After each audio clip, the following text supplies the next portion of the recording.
Podcasting from the Chicagoland area, this is Game On with Jackson Stuart, where we discuss men's lifestyle, focusing on sex, fitness, relationships, business, and more. We'll be interviewing the best of the best, the hot shots, and the rising stars in the worlds of modeling, fitness, cooking, and more. Influencers who are discussing keeping it sexy while at the top of their game. I'm your host, Jackson Stuart. Welcome to the show. Welcome to the game. What if you could be a better player for the cost of one more cup of coffee a month? Get access to a growing library of lit erotica, behind-the-scenes action, and player's guides with tips on drinking, cooking, fitness, dating, sex, and life after dark. Low tier rate while offer lasts. Patreon.com, Game On with Jack. Keep it sexy and game on.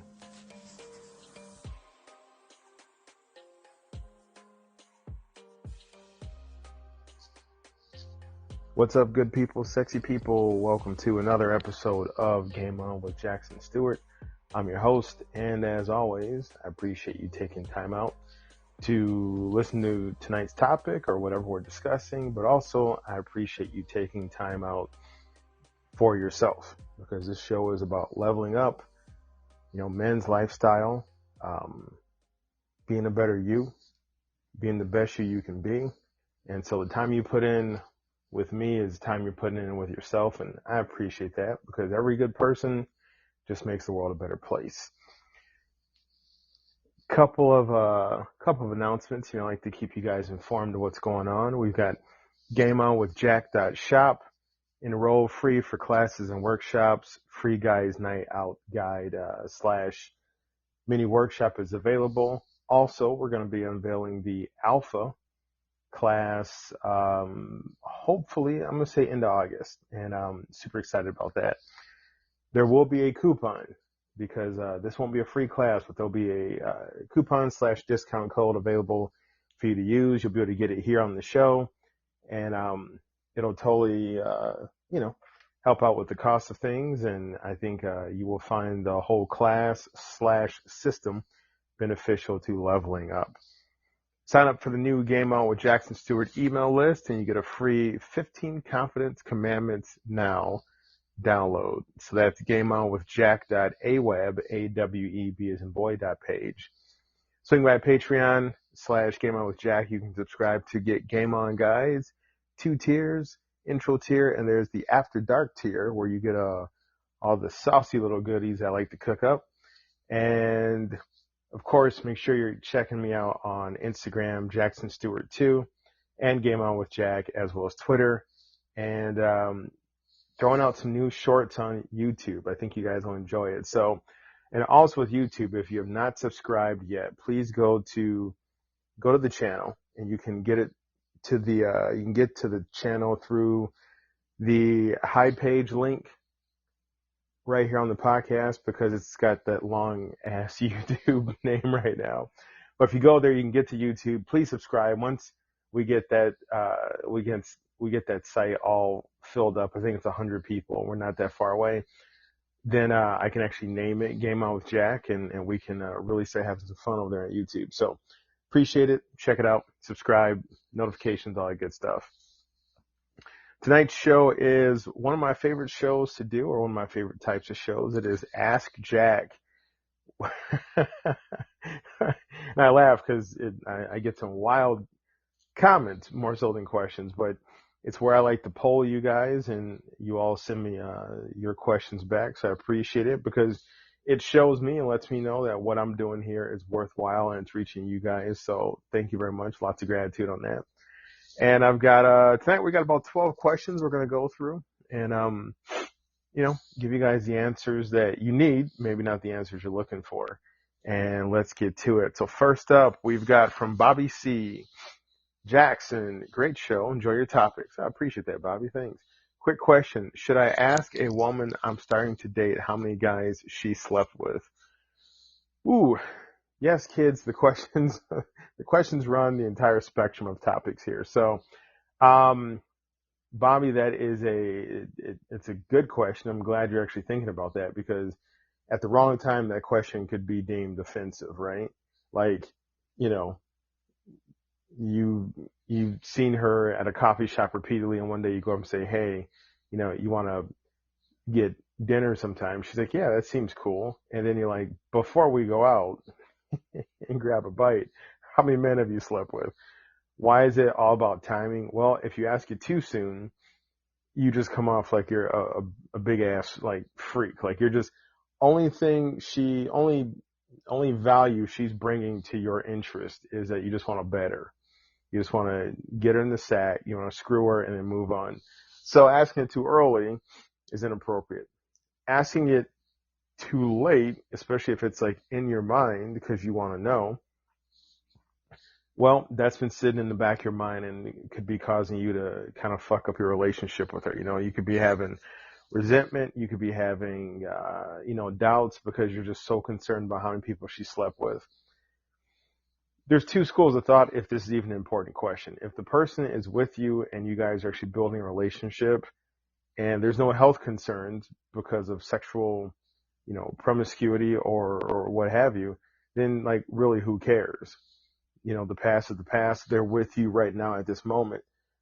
But if it is something that you want to know and also make sure that you are honest about your sexual partners,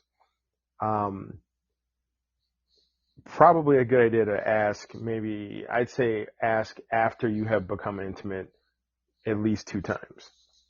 Because if let's say things are heating up, whatever X number of dates or into the relationship, and all of a sudden you guys start to get ready to have sex, you guys are, getting to that point, and you're like, hey, real quick, before we do anything else, I just got to know how many. That is going to kill the vibe so quickly. And guys, if you do not know this about sex, let me tell you a very, very simple but important lesson.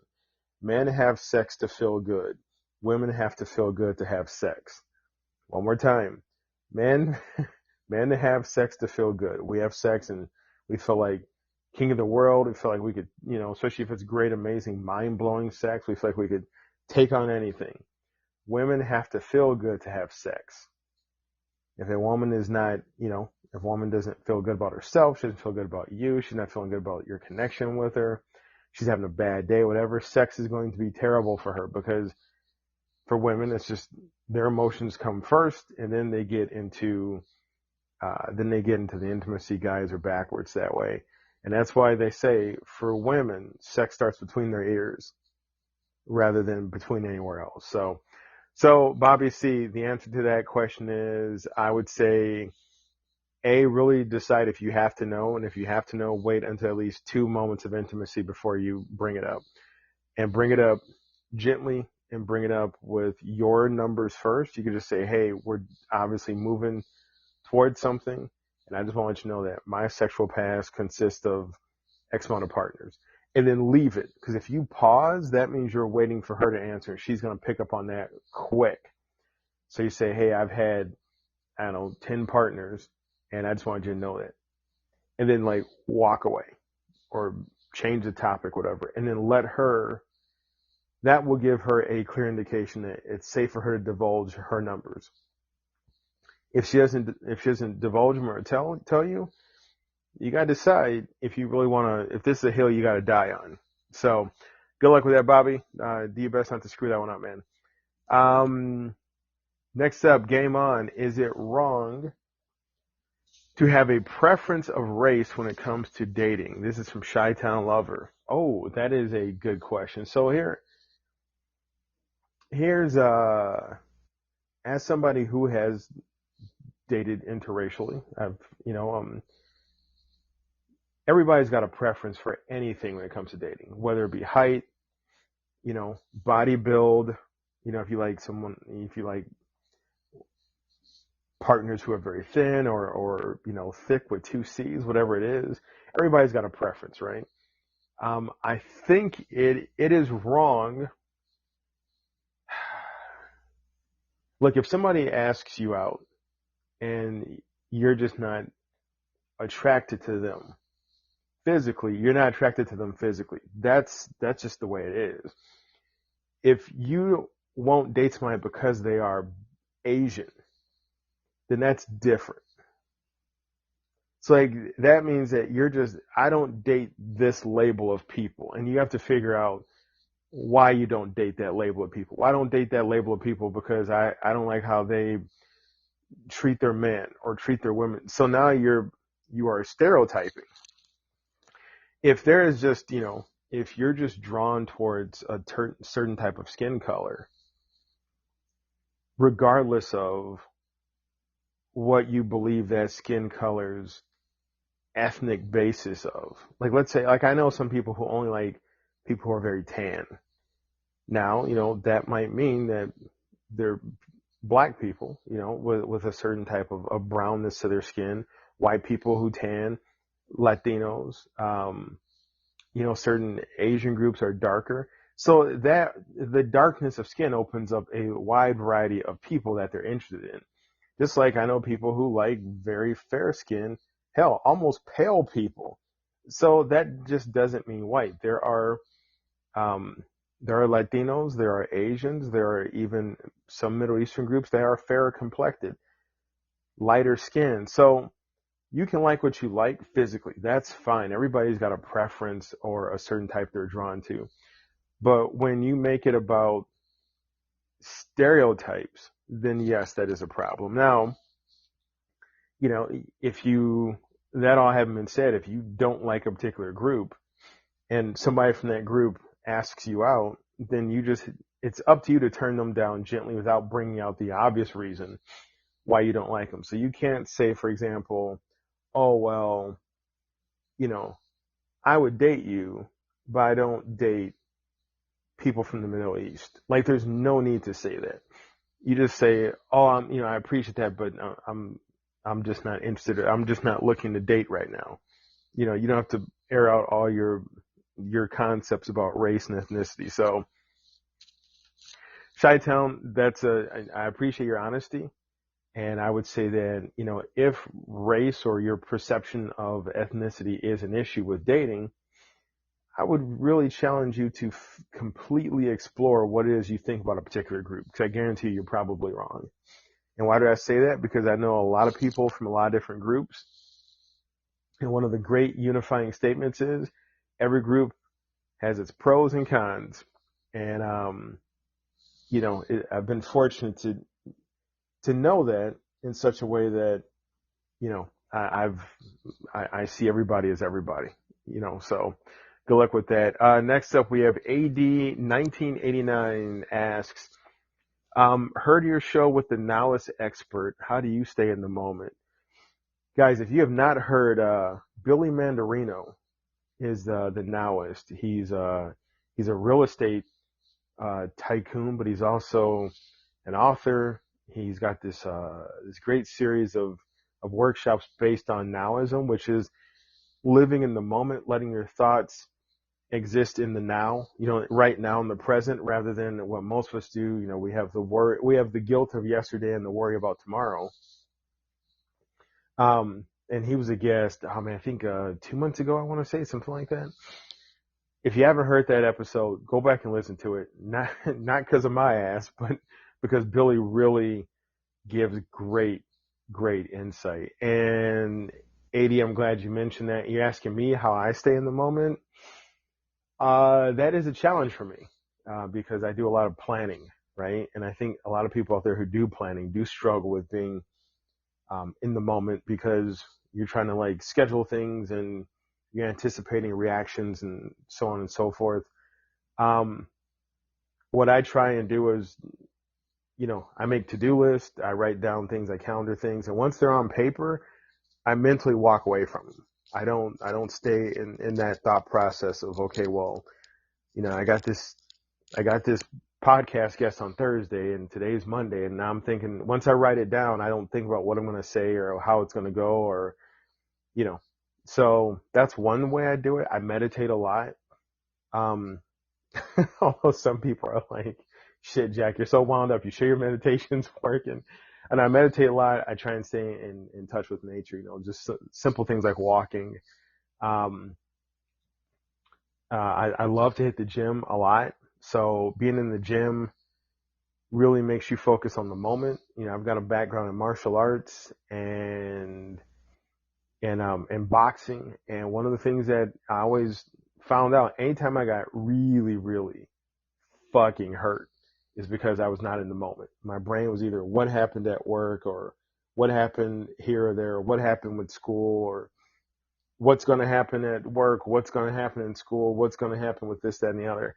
And in that moment when I should have been paying attention to somebody trying to hit me, usually, I usually got damaged. And so it taught me a lot about being in the moment. And most of the injuries I ever got was my own. Like I just wasn't paying attention or wasn't focused. So, meditation, to-do lists and calendaring, and then leaving it alone, and gratitude. I think that's difficult for a lot of people because you can make a gratitude list, but you don't feel the gratitude.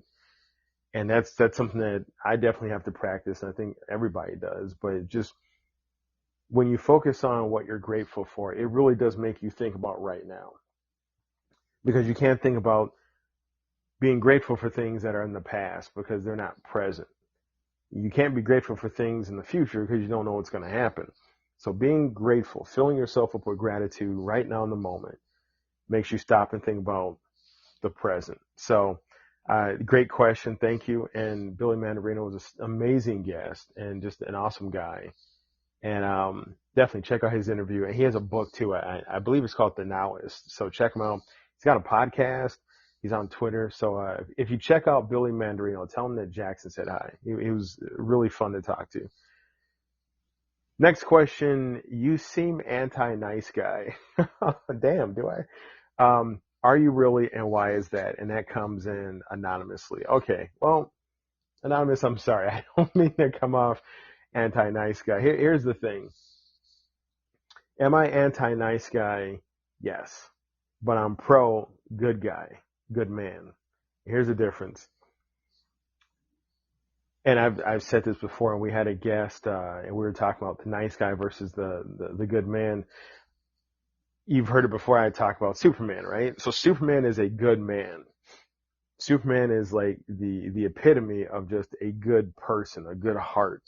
You know, his power is removed. He's still a good man. Clark Kent is a nice guy. And Clark Kent gets his ass ran over. Now, granted, you know, Superman's playing a part, but to me, that is the perfect analysis, an example of nice guy versus good man. A nice guy does not make waves.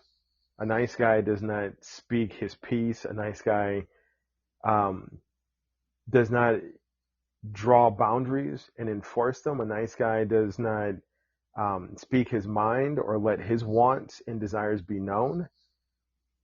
And he gets rolled over, all because he has been taught that to be nice is to be overly accommodating, even, you know, in spite of your own needs. And that is also to be good. And that's not right. You can be a good person. I think everybody should strive to be a good person. You can be kind, gentle, empathic, caring, sympathetic, loving. You can also be strong, clear, decisive, protective, and also protective of yourself. Like, nice guys could be let's say it's a guy's night out, and nice guys is hanging out with his crew, and there's just somebody in the crew who keeps, like, you know, just talking shit, fucking with them, making jokes on them, cracking on them. And the nice guy will just laugh with it because he has not been taught to stand up for himself. And, you know, now a good man can be in this situation and somebody pushes it too much, or, you know, as we used to say, somebody starts to get a little too familiar, and a good man's going to say, hey, man, well, you know, I ain't the joke all night. Why don't you back up off me? There's nothing wrong with saying that. And you can be a good man and still be a force that is to be recognized and dealt with. So am I anti-nice guy? I guess I am. I am anti-nice guy, but I'm pro-good man. And that is my statement on that. So,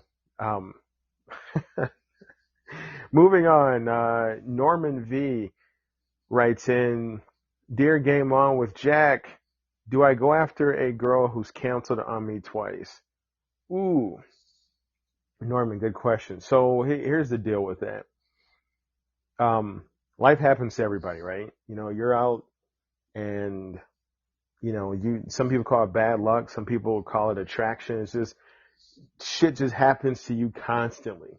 And I remember once dating a young lady, and I mean, when I was younger at the time too, so I wasn't some old cat creeping. Um, and we had one date, and then I tried for two more dates after that, and something always popped up. Now, granted, she was a single mom, and we were in college, and I totally respected that, but it was like always just, worse, just 20 minutes before or 5 minutes before the date, something would just pop up. And sometimes it was with her daughter. And one day I just called her and said, look, I don't get the feeling like you really want to date me. And, that it was a tricky conversation because I didn't want to come off like I was an insensitive asshole. She had a kid. She was trying to get through school. Excuse me, not a guy. I totally forgot what she said when I said, probably hung up on me. But, no, there are some people who chaos is just just their default state, right? And if this woman you are trying to date has legitimate shit going down, where she's like, we're gonna go out for lunch, I worked late. Then you make another plan and she's like, hey, we're gonna meet for dinner and I got a flat tire or something like that. And you don't feel like there's any bullshit around it, give her another shot. If you feel like there's some wishy-washiness or some sketchiness in her details, don't ask her out again. And if you do ask her out again and she still has issues, then that's it. And it could be that she wants to go out with you, but her life is just so chaotic. You don't need that.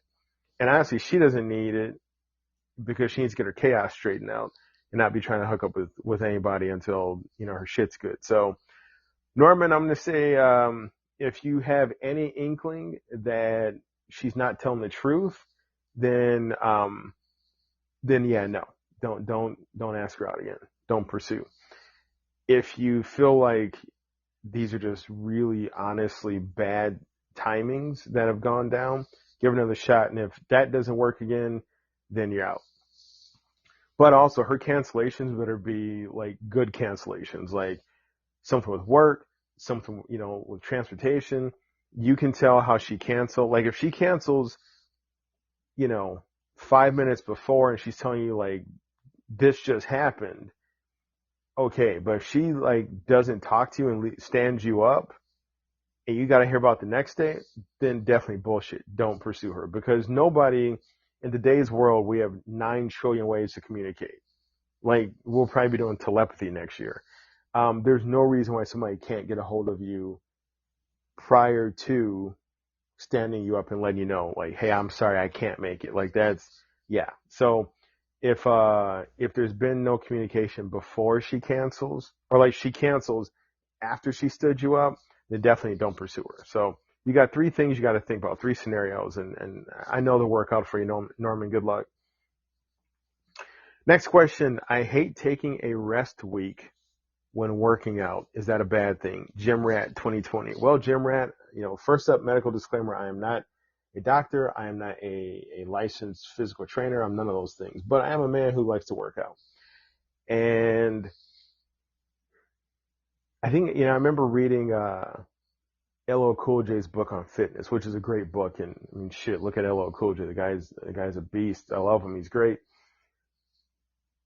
He will work out, I think, if I remember right, he'll work out like a month or a month and a half nonstop. And then he takes a rest week. And he also does like cheat days, right? Where he eats clean and then there might be like on the weekend, one day where he eats whatever he wants kind of thing. I'm a big believer in you got to listen to your body.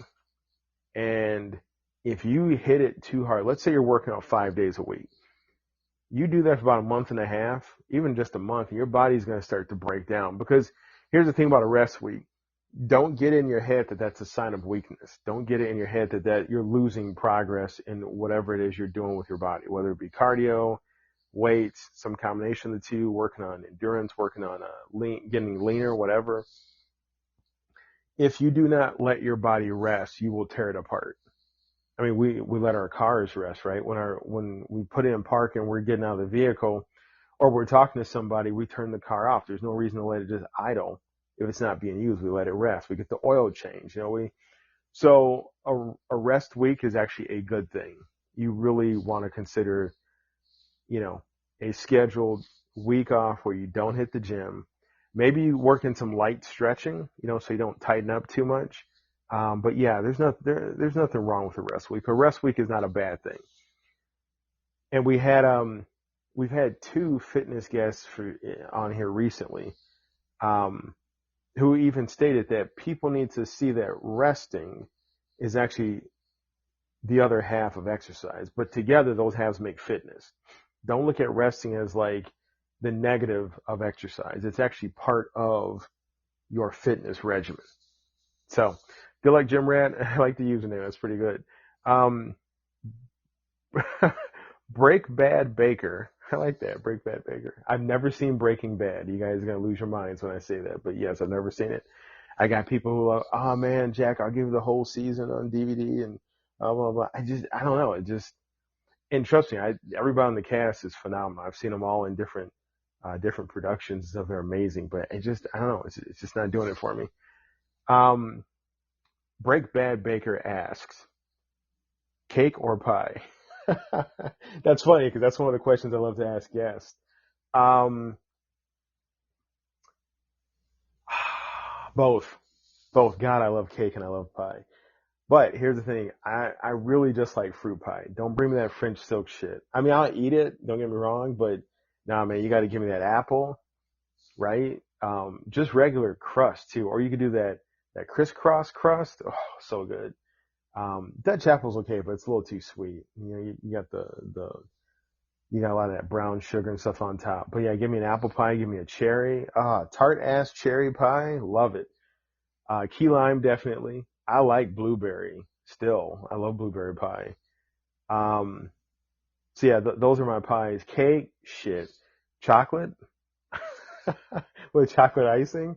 Hell yes. Birthday cake, can never get enough birthday cake. And you give me that corner, right, with the buttercream frosting and all those giant icing flowers on it. Shit, I am happy as hell. Pound cake, right? Sweet potato pie.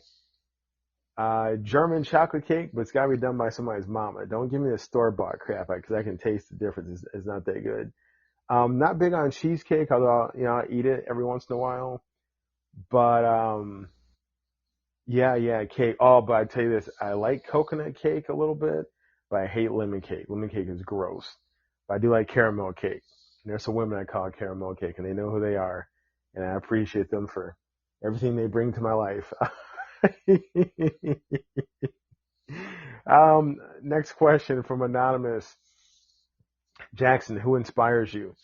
I love this question. It's actually the last question I give every guest because I feel like, with this show, I showcase topics and people who, who give you guys tips on leveling up. And I think it's important to know who inspires people who you are learning from. I'm fortunate in that I am surrounded by nothing but people who inspire me. So obviously my family, my very close friends. If I was to go to, people I don't directly know, I love Eric Thomas, E.T. the hip hop preacher. That guy, I dare you to listen to him speak one time and just not get fired up. He has so much passion and drive, but it comes through in his voice, but it's tempered with a lot of compassion and understanding. So E.T., Les Brown, I love to hear Les Brown talk.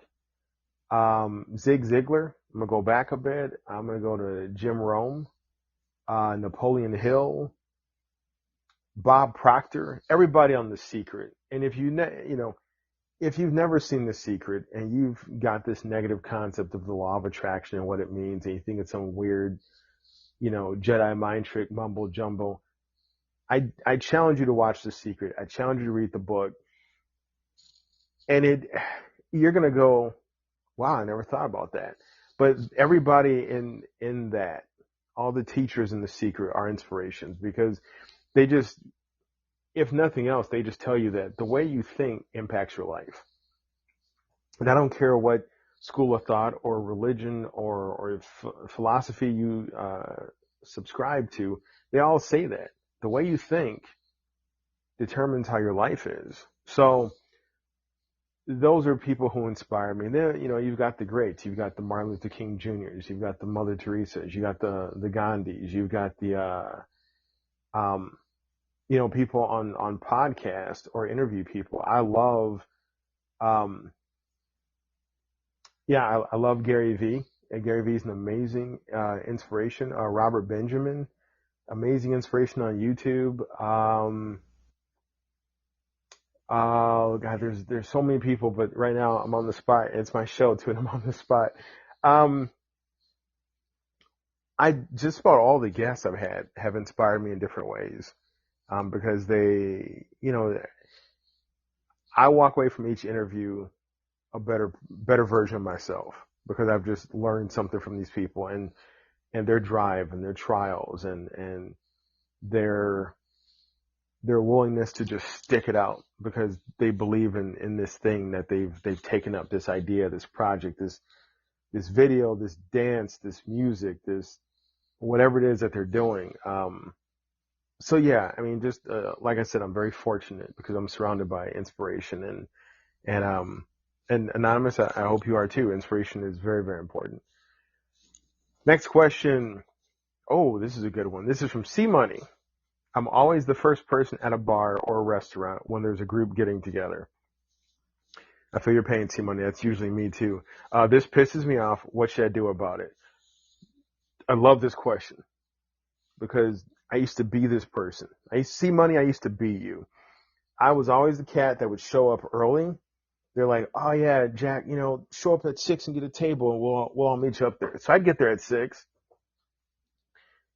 Son of bitches wouldn't show up for like 25 minutes or something.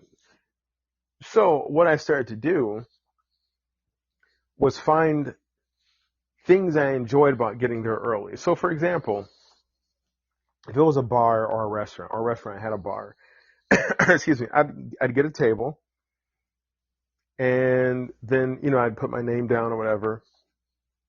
And then I'd go to the bar, fighting hiccups, excuse me. Then I'd go to the bar and I'd chill out. And I would end up befriending a ton of bartenders who would mad take care of me. Just like, I'd order 2 drinks. I wouldn't pay for one of them. Or I'd pay for half of one and the other one they just give. So I found things. So by the time my friends showed up, they'd be, hey, we're ready to sit down. I'd be like, I'll be over there in a little bit. Because I'd be having a good time at the bar. Don't change it about yourself that you get there early. Don't get bitter about it. Find something that you enjoy doing there. And it's just yours. Like, this is my time with this cool ass bartender or whatever. Or if it's really burning you up, you could talk to the group about it. Say, shit, I'm tired of being the person that gets here early all the time. Or, don't get there early. Let them deal with it, and then you show up like they do and reap the benefits of them waiting and getting the table. And lastly, just set the time so that if they're always 20 minutes late, they go, well, instead of 6, how about we get together at 6:20?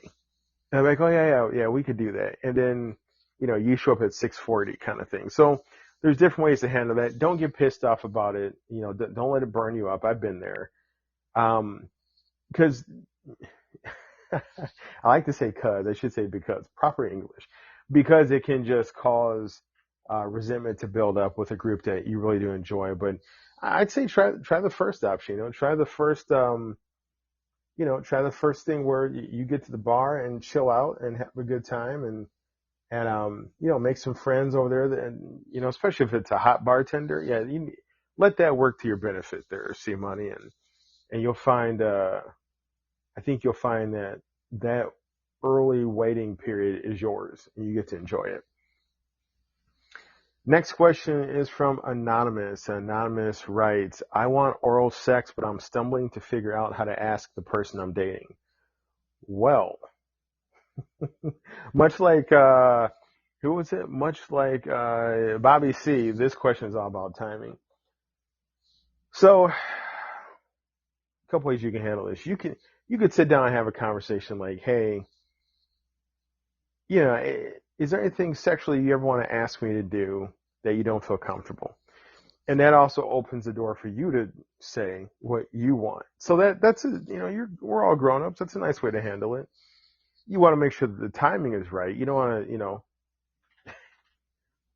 you don't want to be sitting there at in Starbucks first thing in the morning and you bust that out. But so maybe like one night if you're having drinks at your place or theirs and you're just kind of relaxing and the topic pops up, yeah, go for it. While you're getting intimate, you know, and if the timing is right, you may say, hey, I really do enjoy, but here's the problem with that. If they are not about it and you bring it up while you are about to have sex, it may kill the mood for you. You may get upset if they say, well, I think that's gross. I'm not sucking your dick.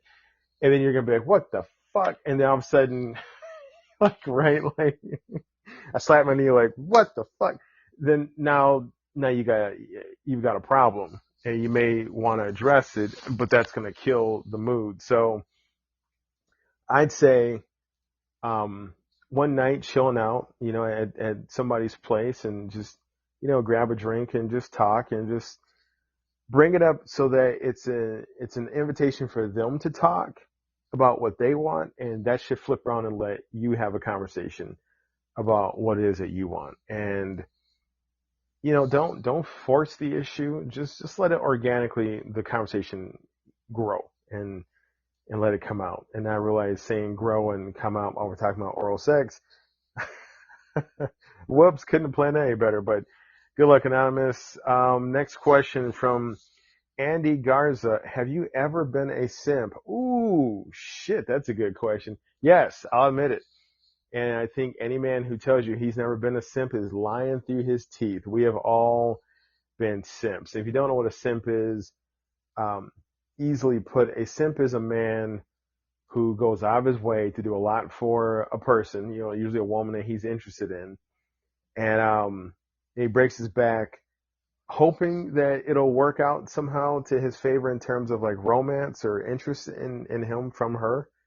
But it doesn't. And he knows that he's just busting his ass unnecessarily. And, it's like the stereotypes in school. You've got the cheerleader who's got the science project and she gets the nerd to help her and the nerd's doing a lot of the work and the cheerleader is just like, bats her eyes or winks at him or just, gets close to him and giggles and he does all the damn work. And yeah, that's a simp. So Andy, yes, I've been a simp. I try not to simp anymore, but everybody's got that person who could make you, chew glass just because sometimes you just connect with people and they just got your ass like that. So go back and watch the simp show, listen to the simp show. You can figure out what to do about that. Last question we have is from, Beeson. And Beeson writes, how can I be more aggressive at work and not be an asshole? Beeson, that's a good question. And this goes a lot back to the whole nice guy versus good guy concept. And let me take out the word aggressive and just substitute, how can you be more, decisive? How can you be more clear? How can you be more, no, let's go back to decisive. And here's why. We think that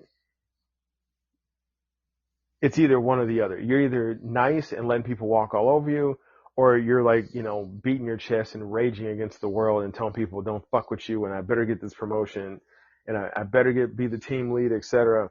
It doesn't have to be that.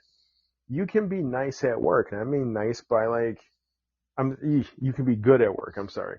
You can be good at work. And I mean like, You hold doors open for people. You legitimately ask people how they're doing. You hear so-and-so sick, you go out of your way to go see them. So you can be a good coworker, a good person at work, but also you don't let people walk over you. You take the credit that's due. You call out bullshit when it's coming at you. You're direct with people, but you're still good and caring. So, look at the areas at work where you feel maybe you're being walked over and how you can be more decisive and more to the point and direct and at the same time not be a rage monster. All right, folks, that wraps it up. I do love doing the Ask Jacks, and we're going to do more. We're going to do a lot more soon, trust me. So I love getting the feedback. Hit me up on GameOnWithJack.shop. Enroll free for classes and workshops, and you get the free Guys Night Out mini workshop, mini course. Sign up for the new Game On with Jackson Stuart email list and receive free 15 confidence commandments right now. And that's at gameonwithjack.aweb.page. And lastly, patreon.com/gameonwithjack. Subscribe to get Game On guides today. Check out the high page link so that you can hop over to YouTube. And I would really appreciate it if you subscribe and just start crushing those videos, start crushing those shorts. Got a lot of good stuff coming out. And also on TikTok and Twitter, Game On with Jack. Thank you guys so much. Keep it sexy. Game on.